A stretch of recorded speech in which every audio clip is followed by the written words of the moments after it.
Ain't nobody fool you. I don't care if you're a preacher, politician. I mean, a lot of it's all ego.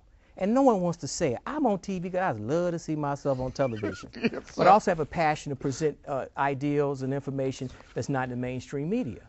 I know I'm not going to be like Lester Holt or Brian Gumble or somebody on, on a big shot station, because to be on a big shot television person, you have to be a race neutral Negro. Homogenized Negro. Homogenized. See, either you're homogenized, well, it's true. Either you're homogenized or you become marginalized. Okay. And so I'm marginalized. It's self-imposed marginalization, because if I wanted to, if you want to be just a face on TV, fine. You can make a lot of money. Be a good Negro. Be a race neutral Negro. You'll be rewarded. But if you're going to tell people the truth, then you're going to be marginalized. So you have to make a choice. Now, I don't want my children to do that. They can't follow my footsteps. But for me, this is the path I chose. I want to ask you, I'm going to sound like Donahue. Is so-and-so a marginalized Negro? Who? Who's marginalized? I was going to say, is he a marginalized Negro? Who? I'm just joking. I don't even want to call his name. No. Keep open. People. As I get older, I try not to hate as much. Okay. You know what I'm saying? I try not to criticize. So you used to hate that? I still do. But most people, most of our leaders are hustlers and pimps. Very few people are very honest about this. I'm trying to enlighten you. I'm trying to move us forward as a people. No. Most preachers, politicians, everybody I've met in this town in the past 40-some years, they're pimps and hustlers, because they understand they have more knowledge and wisdom than the stupid masses. So they say, why should I enlighten them? That's a waste of time. I might as well go and take their damn money. And I understand that, because you got to eat. Reverend Al makes money. Tavis Smiley's a millionaire. Most of our preachers and leaders are politicians and religious leaders, because that's how you get paid. I totally understand that, because you want to help people, but you also got to get paid too.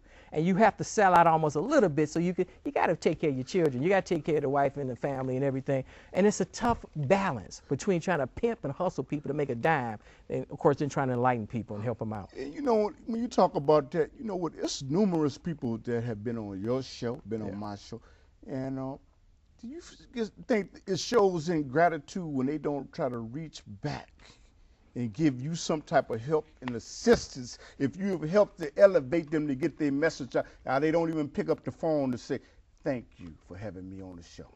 No, just personally. People outside of the African American community, they always wonder why we have so many issues. We have some great people, but we also have a lot of issues as a group.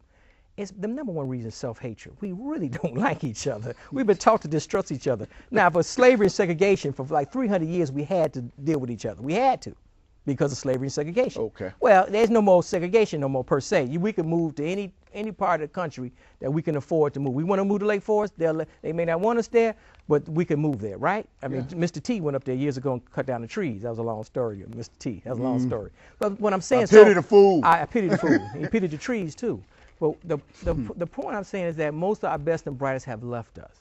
For good reason. I used to get mad at them. I understand why they left us.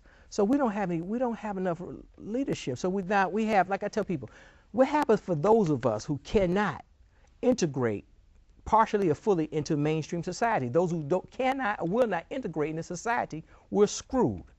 And that's where we need leadership for that group. We have a Barack Obama who's more like a Dr. King, but we have very little. I don't know any Malcolm X's. I know this is a different era. Malcolm's been left us 45 years ago. I know it's a different era, but I don't know anybody who's a real modern day Malcolm X. And if you are a modern day Malcolm X, you've marginalized. Let me tell you a story. I was on the Bruce Dumont show years ago. Bruce Dumont has a radio show, a national radio show here based out of Chicago, WLS Radio here in Chicago, but it's national. I was on that show about 5-6 years ago. It was a great opportunity for me to cross over to Negroism and be a good Negro. I have a face for television. I can run my mouth. If I had a team of people preparing notes for me and whatnot, I can just regurgitate information and be a good Negro on TV. Like Oprah, yes. But I blew the. I ain't gonna hate on Oprah. I'm not hating on her. Right. But what I'm saying, we all have opportunity to be good Negroes. And sometimes we pass the test. I chose not to. It was a big mistake. I could have been up there and been a good Negro and said yes to Mr. Dumont and said the right thing, and I'd have been on CNN or some other channel like everybody else.